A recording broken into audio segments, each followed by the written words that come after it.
Good afternoon, everybody. Welcome to MPN's Dealer Excellence track on PG&A and F&I, maximizing profits. My name is Greg Jones. I'm the content director for Motorcycle and Power Sports News. And to help me talk a little bit about PG&A and F&I here, we got a number of experts in the field. I'm going to start with JD Baker here, two people over from me. JD is the Vice President of Sales Specialty for Protective Asset Protection's Specialty Division, which focuses on power sports, RV, and marine industries. He has 25 plus years of retail and industry experience with an emphasis on F&I performance. Next, we got all the way down at the end here, Jason Duncan. He's the National Sales Manager for McGraw Power Sports and has been with the company for over 8 years. And right here next to me is John McFarland, who's worked for Lightspeed for 29 years, a career that he's dedicated to this industry ever since graduating. And last but not least, we have Zach Matern, who has over 2 decades in the power sports industry, with unique expertise in dealership operations and risk management. He's a former dealer, and in 2019, he changed his expertise and passion toward assisting power sports dealers in managing their risk management profiles at Apier Commercial Risk Management. So with that, guys, obviously in the power sports and motorcycle world here, a vehicle purchase is something that people look forward to. It's something very fun. It's a dream for many people. Unfortunately, when they get into some of the PG&A side of things and certainly the F&I side of things, it's less thrilling than the vehicle sale. So we want to talk a little bit about how to keep those folks interested, both on the customer side, but also make it a bigger profit area for you guys on the dealership side. And as was announced, we're going to be asking you guys a couple of questions throughout the session. So we're going to kick it off with an audience question. So if you would, go to menti.com. And that first question here is, does your dealership have a dedicated finance department? So please take a second to answer that. And while you guys do, we'll get into some questions here for the panel. So as we mentioned, the customer buys a vehicle from a dealer, and then that dealer has to be brought through the PG&A process as well as the F&I process. So I'm curious, what are some of those best practices for dealers to make that transition from the vehicle sale over to PG&A and F&I? Jason, I'll start down there with you. What's kind of the best practices for making that transition once that vehicle sale has been made? I think what we've seen when it comes to parts and accessories is to have vehicles on the floor that have packages already installed on them, and then proper signage to show, is it a roof, windshield, winch, what is it on, what's the price, what's the special deal on it, the bundle price. We like to use the word bundle a lot. That gives the customer an idea of what can be done with the unit, how it can be accessorized. So once that turn to the parts associate is made, they can reinforce those bundle packages that are available and sell in that direction. Yeah, very good. Zach, how about for you, that transition to PG&A, back in your dealership experience? Yeah, I mean, the success that we had in the PG&A side was really kind of getting them involved in the process very early when a customer was in the store, making sure the customer had kind of seen all parts of the store early in the process, introduced to people. But also outfitting vehicles on the floor, with the accessories and making sure people know what's available out there. Very good. JD, anything to add there? And you hit on it right in the beginning, and I was actually talking about it after our last meeting, the idea that this is still something that people don't have to do. It's something fun and something that they should enjoy, and so making it exciting and in the F&I may not always be that way, like you mentioned, but finding ways to make it fun. I think you had a great example yesterday about the cards, that really, make something interesting to it rather than just the drudgery of what it can be. Absolutely. John, anything to add? PG&A-wise? Yeah, as I focus on a lot of these things, we look at how can technology help, and usually when the salesperson traditionally has to, before passing on to, working with PG&A and going through that way, they've traditionally had to send parts over for, they don't know how to accessorize things, and fitment's been a problem, and they don't know really how to accessorize the units. But there's technology out there like Service Manager Pro, for example, where you can go through and find fitment for specific models and what makes, and deal more smoothly, I guess, between PG&A and then getting over to the sales and the finance, or from the other way around, from the sales and finance over to the PG&A, and using technology for that. So just making sure that you're utilizing technology like Service Manager Pro for fitment purposes, and going through that way. Excellent. All right, so we just asked whether dealers in attendance here have a dedicated finance department. It looked like a majority of you guys did. Some of you don't. We're going to ask another question again on menti.com here. If you guys have a dedicated PG&A department, so if you could take a minute to answer that question. And again, I'm going to come back to our panel. We just walked through, kind of the transition to PG&A. How about the transition to F&I? How does that differ, and what do you guys recommend dealers look to do? John, I'll start with you this time. Yeah, I think just the transition from vehicle sale, to the F&I process. Yeah, again, kind of going back to my previous comment, just the utilizing technology. Not if we're at the point where we're saying, well, I'm a salesman, or I'm F&I, and I can't really help you out with the other departments, then or you're just having to walk them over there and answer all the questions. Being prepared and utilizing the technology that you do have, like for what I just mentioned, kind of just dovetailing off of that, the SM Pro or other options that can show you the fitment and other ways to accessorize your unit. Yeah, very good. JD? Again, getting involved early, not making it so abrupt to where the salesperson is introducing to F&I, or F&I is coming in and checking in with the person who is looking at buying the bike or whatever unit it might be. So it's not a surprise. It's not like a instant full on, I'm trying to sell you something, and make that relationship happen earlier, more of a soft touch. Very good. Zach, anything to add? Yeah, we had success just making sure that the individual that did finance for us was introduced to the customer early in the process with a smiley face, so that it's not having been beat up, for the last couple hours walking through the dealership and meeting someone at the last second, getting ahead of it, kind of walking the customer through what will be coming when you get to that point in the sale. Yeah. Jason, sorry to make you go last on this one, but something we did in the store is the sales personnel were trained to, when they were going over features, advantages, benefits of the vehicle, they would talk about the factory warranty, especially on like some side-by-sides when it's only 6 months. They would talk to the customer, hey, this is what your factory warranty is. It's only 6 months. I know it's not very long. There are options to stretch that out, additional terms, and our paperwork guy can go over that with you, or however they want to phrase it. But I think it's good to go ahead and have the customer thinking about what it comes with from the factory, and what plan they want to have to extend that out for long-term, peace of mind. Yeah. Now, assuming, again, since most dealerships seem to have that dedicated F&I department and dedicated PG&A department, what should sales staff be doing to help those departments once that vehicle sale is made? Is there anything beyond what we've already talked a little bit about that sales can be doing? And I'll just leave it open to anyone who wants to answer. Well, I would say not, again, all along the way, we don't want them to sell, what F&I may ultimately be doing, but to be bringing it up in a way that makes, to your point, what the manufacturer's warranty that comes with the vehicle. So these are not surprises when they come in, but doing those drops of information along the way that will help tee it up without being, again, a full tilt sales process. Yeah, you want to educate your customer in regards to the factory warranty, in regards to what specials are going on in parts. Hey, you're buying this vehicle, they've got a special on a top windshield and winch, and it includes installation.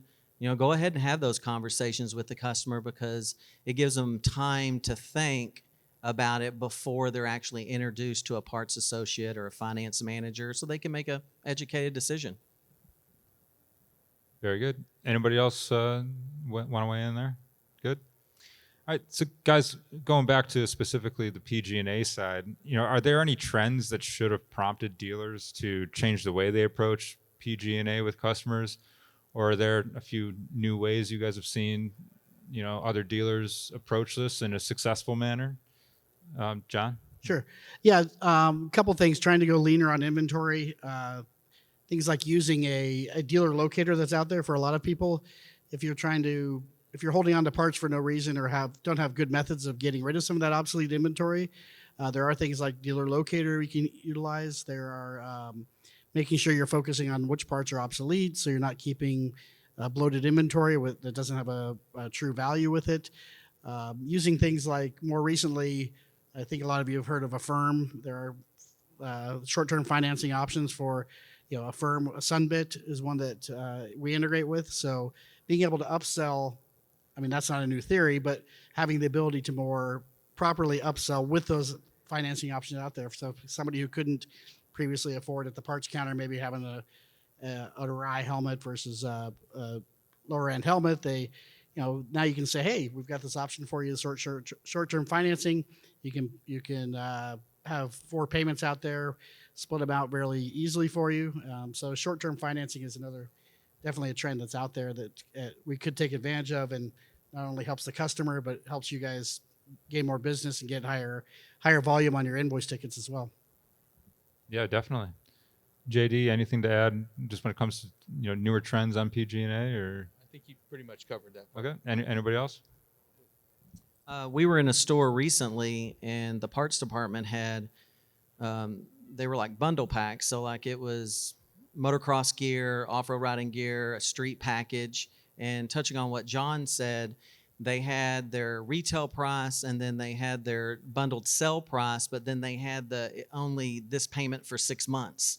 And I thought that was really good, because it's a great visual for the customer to look and say, well, okay, I'll go ahead and do that. And that increases the parts, how many items they're selling per ticket, because they're selling the whole gear setup versus just a pair of boots or pants and a jersey. Yeah, definitely. All right, so we're going to switch into the F&I side of things a little bit more here in a second. But like I mentioned earlier when we started, Zach has a bit of a different expertise area in risk management. And just as we offer dealership customers the opportunity for insurance, Zach, you do a lot with insurance on the dealership side specifically. So talk a little bit about why it's important for dealers to be treating themselves as they treat their customers, right, so to speak. So I had 17 years, frontline in the dealership. After the sale of our store, made a career change into insurance. And I think the best analogy I have here is that there's so much time and resources put into making sure that our finance department is protecting the assets of the customer, so that we can retain the customer. What I find when I'm dealing with dealer principals or CFOs or controllers within these organizations is that they're not looking at their own risk management the same way. Insurance, commercial property and casualty insurance, workers' comp, general liability, garage liability, that's a cost that you have to incur, and that cost is somewhere between 1% to 2% of your total revenue. Let's make sure that your limits and your coverages are correct, so that you're insuring yourself just like you're making sure your customer is insured on their individual product purchases. Yeah, and Zach, is there anything that dealers should be looking at, with maybe their current insurance that they should be aware of, or just anything that you guys offer that's maybe newer out there that people should be aware of? So yes, in the insurance world, there are direct writers like the Centuries and the Federateds and the Zurichs out there.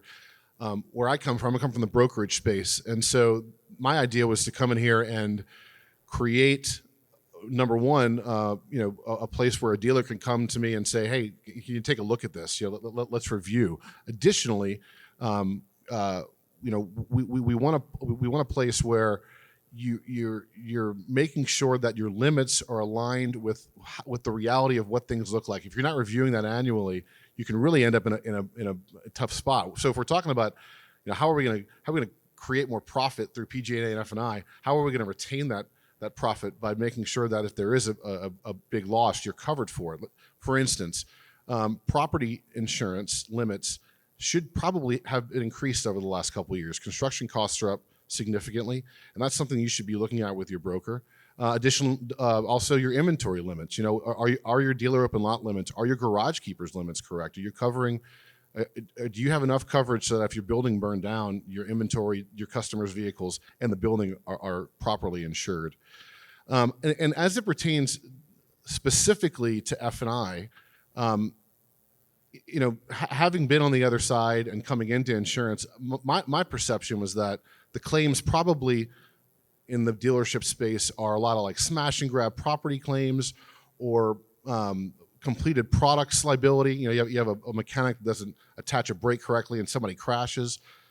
What I've seen in the 4 years that I've been in this space is that false pretense claims are the highest number of claims that we have in our little industry and also in the auto industry. And what false pretense is somebody misrepresenting themselves to you as a buyer, a criminal.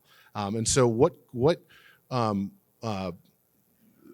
stopgaps or safeguards can you put in place to confirm that the person that's sitting in front of you is the person that is actually sitting in front of you? So there are a lot of these compliance companies right now offer ways to run people's IDs. And so when typically what happens is that if you get hit once, then they're going to come back and hit you again and again and again and again, and you're not going to realize you've been hit until 6 or 7 months later when the bank catches up with you, and then it's this gift that keeps on giving, let's say. And I've seen it more than once now with my clients. And it's also important, if you take one piece away from this, because I'm kind of adjacent to what this topic is, but go back and look and see what your false pretense limit is. A lot of these garage package policies only give you a $50,000 limit. And so, I think that to be safe, you should have something in the hundreds of thousands of dollars. Yeah, no, thank you, Zach. Obviously, insurance is an important thing, especially when you need it. So, again, on the F&I topic, I wanted to come back to the panel. I think there's opposing views out there on whether that process should be one that's fast, gets the customer, through the process and out the door and on their way, versus a process that might be slow and more tedious. Is there a right or wrong answer to that? Or, should it be a slow or fast process, John? I think it kind of depends. I think the understanding the buyer motivation is a big part of that. I think having somebody stick around just to hear your entire sales pitch, just to make sure you get through everything. I think if you understand a buyer is not truly interested in something, then that's one thing. But taking the time, maybe a little bit of extra time to get to know their motivation. For example, I had a colleague who was telling me that about 2 years ago, his daughter was just he was teaching her how to drive, and then eventually he was buying a car for her. Not a great car, but his daughter's really clumsy. I mean, she's a great girl, but I know who she is, and she's kind of a klutz. And he thought for sure that despite all his best efforts and teaching her patiently, that she was going to get in a wreck, and that he would, had the F&I person taken a little bit of time and said, "Hey, what are you doing this for?" And who's his car for, that he for sure would have purchased like a gap and accident insurance and all the other things that came along with it, but didn't take the time. He didn't think about it too much, and fortunately she hasn't gotten in a wreck, but had just taking the time to get to know the buyer motivation, take the time to get to know him a little better is a key. So it could take longer or shorter. Yeah. JD? I think, again, you need to move at the pace that the customer wants to move. But I think what has also changed is the technology that's there to help you do this. Nowadays we've got people doing offsite deliveries, and you have the ability to send them a digital menu remotely. That's got to be something that happens fairly quickly. You other people who want to take time in the office and read everything, or maybe the first time that they're buying this type of equipment. And so you just have to be positioned to be able to move at the speed that the customer wants to and still do it fully and with full disclosure. Absolutely. Zach, when you guys had the dealership, did you have a philosophy on the speed of the F&I process? We did, and it's been 5 years, so that's like a millennium in technology, right? So we were still working off paper. There was a process, but obviously it could be a whole lot more efficient in 2024 than it was in 2019. Right. Jason? Yeah, I agree with JD. I mean, slow or fast, it just needs to be complete. 100% of the products, 100% of the time, be compliant, and just move them through the process and let them, sometimes customers want to move fast, sometimes they want to move slow. I think if the process is good from the get-go with like sales and the different turns through the store, then the process can be quicker than it should be, because a lot of those questions you may have about what the customer is going to do with their vehicle have been answered. So you already have a direction to go when you're talking about benefits and options to protect their purchase. Right, absolutely. All right. Audience members, we got one last question for you guys to answer on menti.com. This time we're curious how often you hold training for sales, F&I, and PG&A. So if you guys would take a minute and answer that. And while you do, I got a question here about the digital tools or technology out there these days that dealers can utilize to streamline the F&I process. Jason, do you want to tackle that one first? Yeah, a tool we use is a digital menu. I mean, that's kind of the direction everything's going. I mean, like you were just talking 5 years ago, everything was on paper, and it's crazy how the industry has changed just in 5 years. But with tools like digital menus, being able to do remote presentations, being able to take a tablet out onto the floor and actually have just a conversation with the customer, let them make an educated choice of what they're going to, elect as a benefit for their purchase. There's also some great reporting tools too. Those reporting tools are great to use with finance, with sales, to measure performance and find ways to build more profitability and to train to be more successful on the floor and in finance. Absolutely. JD? Again, to echo the tremendous change, but I still find it's interesting that even those who have moved over to a menu or digital, and you brought up iPads or some type of electronic communication, the finance managers still want to control it, and they do it rather than the customer. But we have found that when the customer has control, they actually buy more.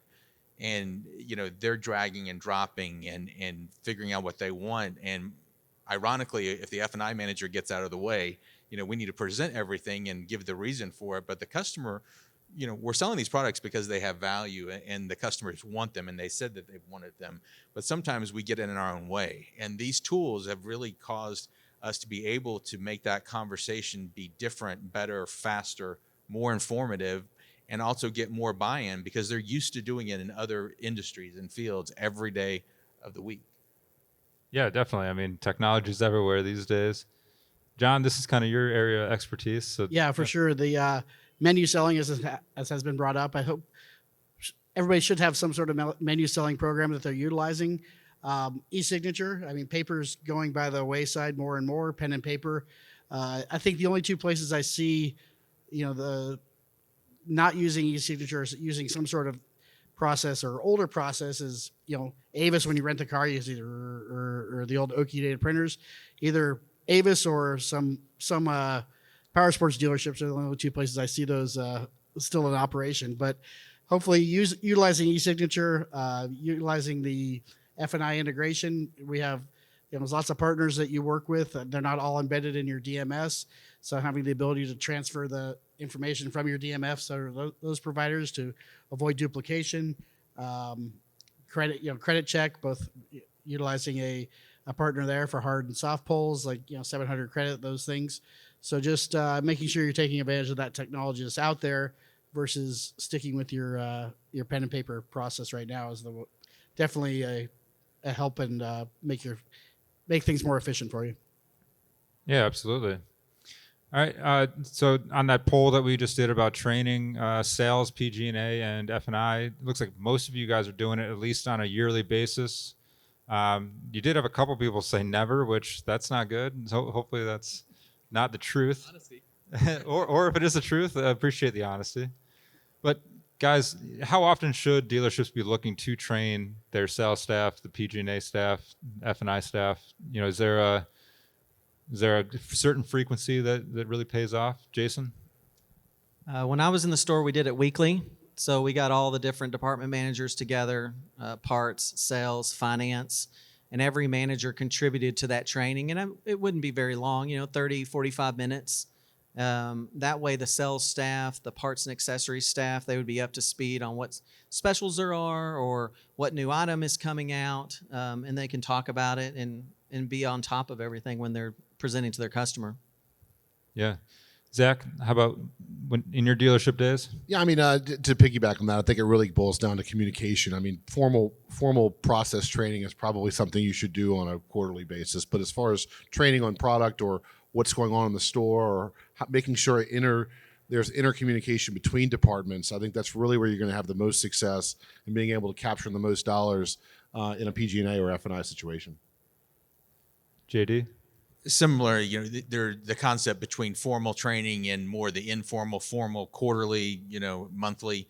But then every day, quite honestly, you have opportunities, save a deal meetings, going through what you could have done differently, role playing, all those things. And as we talked about before, we spend a lot of time talking about the people who are either newbies or brand new or underperforming, but a lot of times we park it with people who are experienced and are maybe are better producers, but are we challenging them on what they can do? And I would argue that sometimes we see more improvement and more dollar increases on focusing on those who quote unquote have more experience, but they just kind of get in the rut and, I know this, I don't need any help.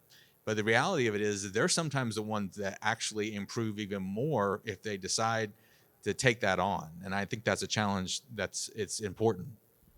Yeah, absolutely. John, anything to add there on the training side?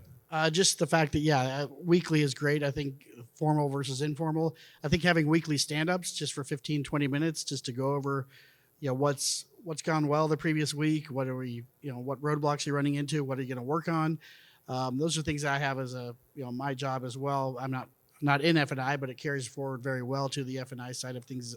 Also, just touching base once a week, just have a designated 15, 20-minute time to go through that and then have a more formal training, maybe, less frequently than that, of course, but at least having the informal trainings every week just for a quick amount of time really helps. Excellent. Yeah, so obviously the more training you guys can do, the better. Training is always going to pay off and, hopefully improve those profits in those departments. All right, guys, what should dealers know or understand about F&I pay plans? And should that be a top-down approach within the dealership? JD, did you want to tackle this? Absolutely. It absolutely should be a top-down approach. F&I is so vital when it comes to, pretty much drops to the bottom line. And you've got the source of F&I income that's happening in the department, but you should obviously also be having participation at the dealer level with underwriting and the products that you're selling. And so if you're paying your people either a salary or you're paying them and you're just saying whatever you sell, the F&I manager is looking for a roadmap and you want to tell them how to make the money. It should be a three-pronged approach. Of course, you have to have profitability, overall PVR or per unit dollars, but then it needs to be a matter of what are the products that you're selling. And you can take it home to the bank that if you're selling more products, you are making more money in the office. And so if you're not planning in the pay plan to have something that says 1.5 products per pays you this and 2 products per pays you this, you're missing out, because if they deliver on that, you will be making more money. It's not sacrificing margin and just selling a service contract for whatever you can sell it for. And then finally, you need to tell them which ones are more important to you, because they're not all created equal. And depending on how you, as a dealer, are getting compensated from the backside of that equation, can make a huge difference versus somebody just going in and saying, I'm just going to sell and make as much money as I can on the deal. But that deal isn't as equal as one that has those things that have been taken into account. So I can't tell you how many times I still hear that we're paying either people on a salary or just a base plus a commission of what they sell, and not a roadmap to what actually makes sense for the dealer and for the performance. Yeah, very good. Anybody else got any comments on the pay plan thing? All right. Let's talk a little bit about the F&I manager themselves. What should these people be doing to actively improve their departments? Are there certain things that they should be looking to improve upon? John, any thoughts there? Just kind of maybe going back to what I said earlier, just having better soft skills, things like that, being able to get to know the customer better. I mean, that's understanding the buyer motivation. I think I touched on a little bit there.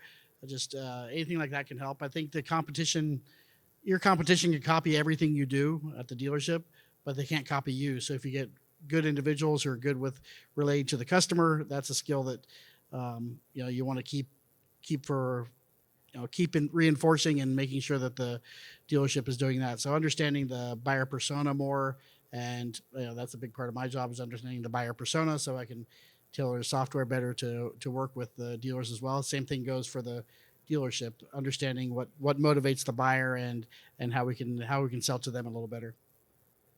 Excellent. Jason, any thoughts on the F&I manager role and just ways that they can improve the department?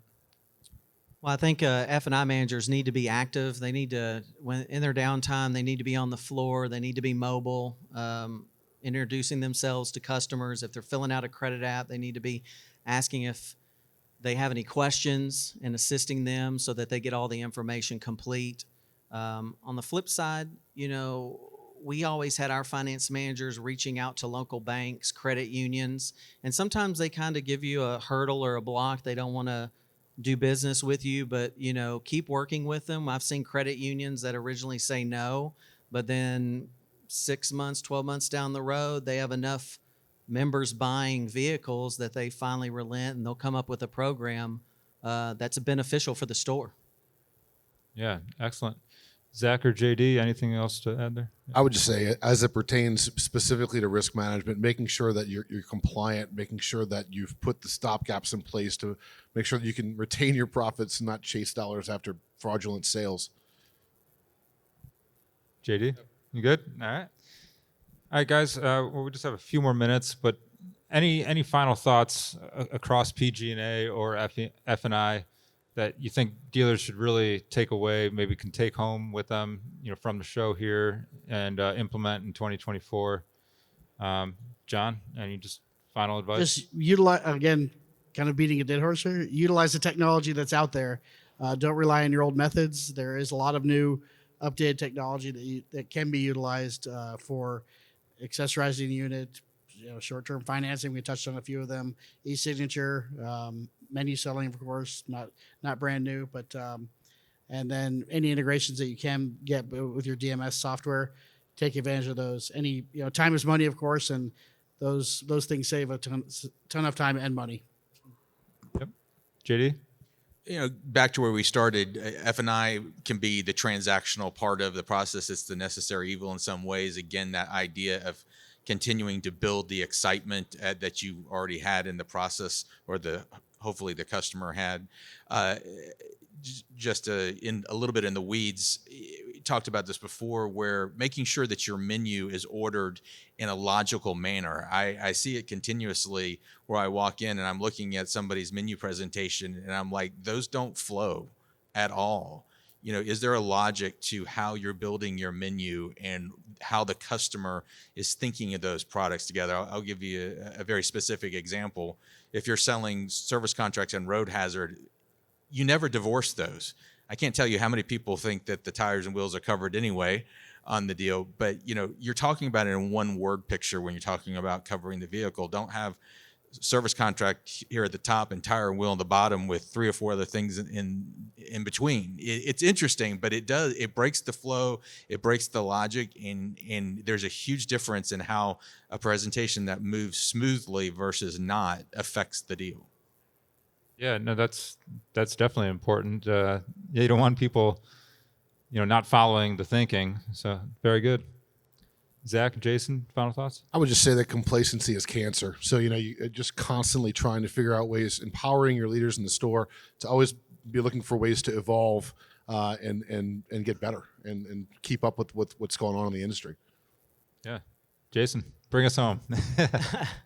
No pressure. JD had mentioned earlier about the playing card story, and me and another rep, we were in a store not too long ago, and they do this playing card round where once the customer has decided what they're going to purchase, the salesperson gives them a playing card, and then they go and they're introduced to Parts, and then Parts does their part and gives them a playing card, and they go and meet service, talk about their routine maintenance, maybe schedule a first service if it's really quick, and then they give them a playing card, and then once the customer is brought back to finance, they get 2 more playing cards, so they have a 5-card hand. And then the finance manager has a deck of cards, and he puts out his cards to see who wins. And most of the time, of course, the way it's geared is that the customer wins. They get to spin a wheel, and they can win a gift card for $100 or whatever their prize is. And I thought that was awesome because they're there to buy, a want. It's an exciting purchase. So make it fun for the customer as they go through the process of purchasing their vehicle, selecting their accessories, talking to service, picking out those benefits that are going to protect them long term. Make it fun for them because it's already exciting, and that's the way it should be. Yeah, and we were saying yesterday when you brought up that story, that especially if someone's competitive, they really want to, win that hand in poker. So very good. Well, guys, if there's nothing else, we appreciate everyone being here to listen to our panel on F&I and PG&A and maximizing profits. And if there are any questions that you guys have for these guys, we'll hang out by the side of the stage for a minute. But again, appreciate you guys being here for the MPN Dealer Excellence track, and enjoy the rest of your AIMExpo. Thank you very much.